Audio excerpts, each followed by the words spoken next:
আল্লাহর নৈকট্য লাভের স্বাদ, যে ঘটনা শুনলে হৃদয় কেঁপে ওঠে। এক যুবক তার নিজের ঘটনা বলছিল এবং সে নিজের অতীত বর্তমানের মধ্যে পার্থক্য খুঁজছিল। সে বলল, আমি নামাজ সম্পর্কে কিছুই জানতাম না, মহান আল্লাহর নাম কখনো মুখে নিতাম না, কোরআন পড়তাম না, আমি দিন থেকে একেবারে দূরে ছিলাম। আমার অবস্থা আর 10 জন যুবকের মতোই ছিল।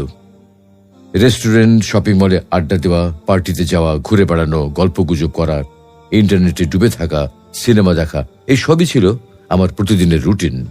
এবং অন্যান্য যুবকদের মতো আমিও আমার অবস্থান সম্পর্কে খুবই খুশি ছিলাম।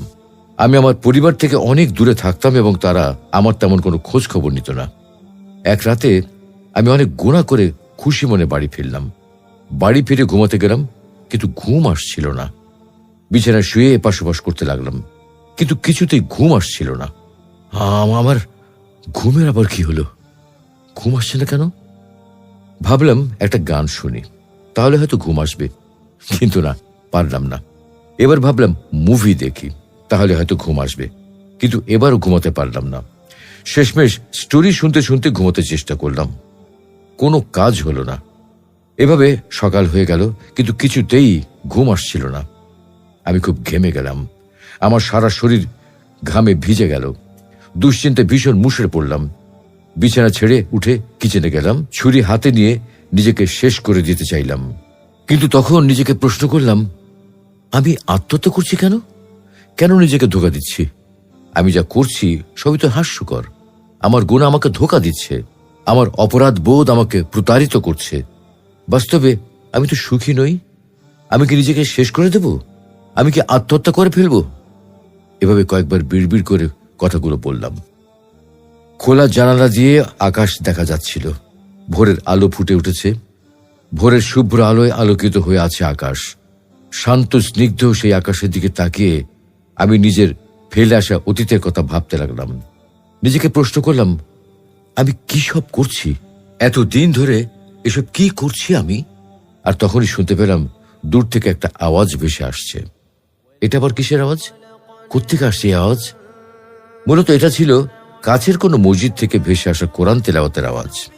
ইমাম সাহেব ফজরের নামাজে কোরআন তেলাওয়াত করছিলেন, সেখান থেকেই ভেসে আসছিল এই আওয়াজ। মনে হলো আমি জীবনে এই প্রথমবার কোরআন তেলাওয়াত শুনছি। সবার ঘরে কোরআন থাকে, কিন্তু আমার ঘরে নেই, তাই আমার কখনো কোরআন পড়া হয়নি। আমি বুঝি জীবনে এই প্রথমবার কোরআন তেলাওয়াত শুনছি। ইমাম সাহেব তেলাওয়াত করছিলেন, وَلَقَدْ خَلَقْنَا الْإِنسَانَ وَنَعْلَمُ مَا تُوَسْوِسُ بِهِ نَفْسُهُ وَنَحْنُ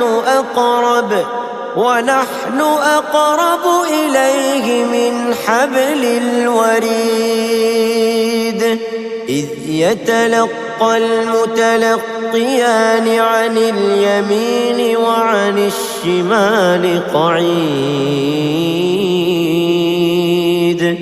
مَا يَلْفِظُ مِنْ قَوْلٍ إِلَّا لَدَيْهِ رَقِيبٌ عَتِيدٌ।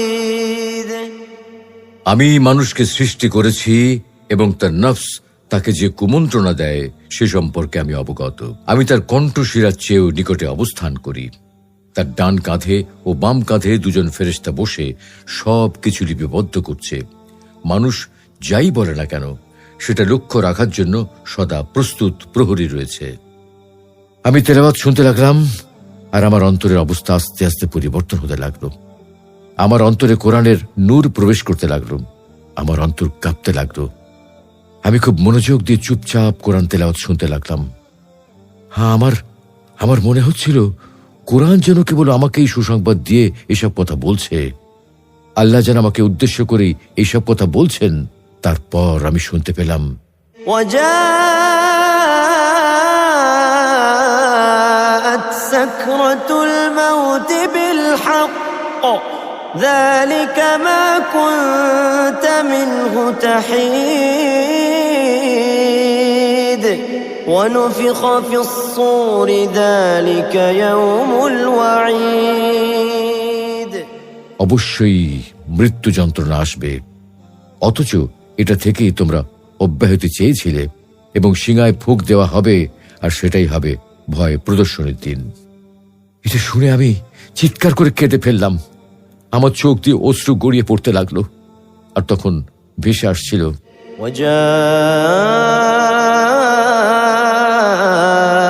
كل نفس معها سائق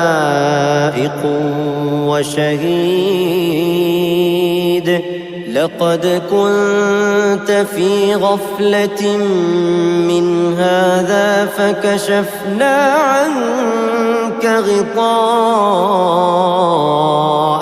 فبصرك اليوم حديد।